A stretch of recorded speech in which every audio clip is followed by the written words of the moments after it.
আজ দ্বারভাঙা পিটিসিতে আমাদের এসএসডিপি অর্থাৎ সিনিয়র সুপারভাইজার ডেভেলপমেন্ট প্রোগ্রাম ট্রেনিংয়ের 13 দিনের কার্যক্রমের আজ 12 দিন। আজকে ট্রেনিংয়ের একটি পার্ট হিসেবে বা অংশ হিসেবে আমাদেরকে দেখানো হলো দ্বারভাঙা পিটিসির প্রতিষ্ঠাকাল 1966 সালের 12 জুলাই থেকে আজ পর্যন্ত একটি ঘুড়ি একই তালে সমানভাবে তার সময় দিয়ে যাচ্ছে। সেই ঘড়িটি দ্বারভাঙার যে আমরা চূড়া দেখতে পাই এটা ঘড়ি, কিন্তু ঘড়িটি প্রতিষ্ঠাকাল থেকে আজ পর্যন্ত যেভাবে অবিরামভাবে নিরন্তর তার সময় সঠিক সময় দিয়ে যাচ্ছে আমাদেরকে, তার ভেতরের যে কার্যকলাপ, যে কার্যক্রম, যে যন্ত্রের যে কুশলতা, আজ সেটি দেখানোরই ছিল আমাদের ট্রেনিংয়ের একটি অংশ। সৌভাগ্য হলো ঘড়িঘর দেখার আমাদের ইন্সট্রাক্টর স্যারের সৌজন্যে। কি অদ্ভুত ঘড়ি, এক কথায় বিরত। আমি যন্ত্রটি দেখাচ্ছি ঠিকই, এর চারিদিকে কপিকল, এই যে উপরে দেখছেন, উপরে ঘন্টা, সময় হলেই তার উপস্থিতি জানিয়ে দেয় যে এখন এই সময়।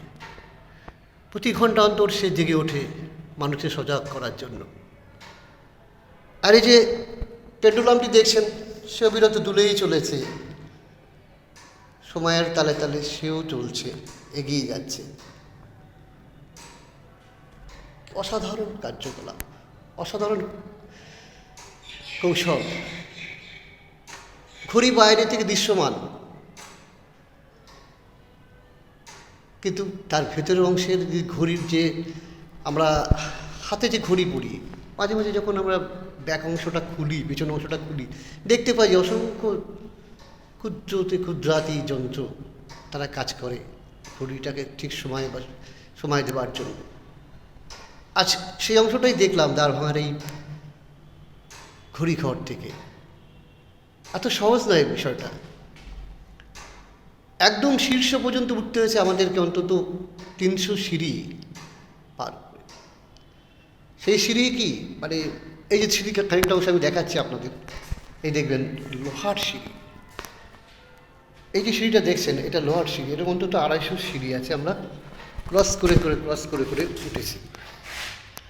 একদম দ্বারভাঙা বিল্ডিংয়ের নিচের অংশ থেকে উপরের অংশে আমরা এইভাবে এই কাঠের সিঁড়ি 50টা খানিকটা মতো, তারপরে পুরোটাই এরকম ঘূর্ণায়মান সিঁড়ি, লোহার সিঁড়ি, প্রাচীনকালের।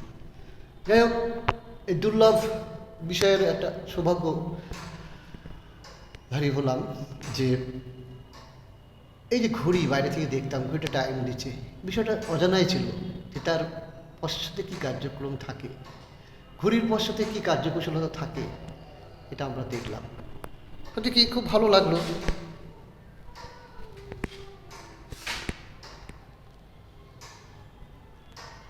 ট্রেনিংয়ের অঙ্গ হিসেবে এই অংশটি আমাদের দেখতে পেয়ে খুবই ভালো লাগলো।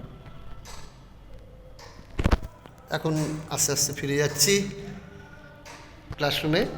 আজকে আমাদের শেষ প্রায় আমরা শেষ লগ্নে পৌঁছে এসেছি 13 দিনের ট্রেনিং শেষে। কালকে নিয়ম মাফিক অ্যাটেন্ডেন্স হাজিরা দেওয়ার পরে আমাদেরকে ট্রেনিং সমাপন সার্টিফিকেট বা শংসাপত্র আমাদের প্রদান করবে। সেই শংসাপত্র নিয়ে আমরা যে যার ঘরের উদ্দেশ্যে ফিরে যাব।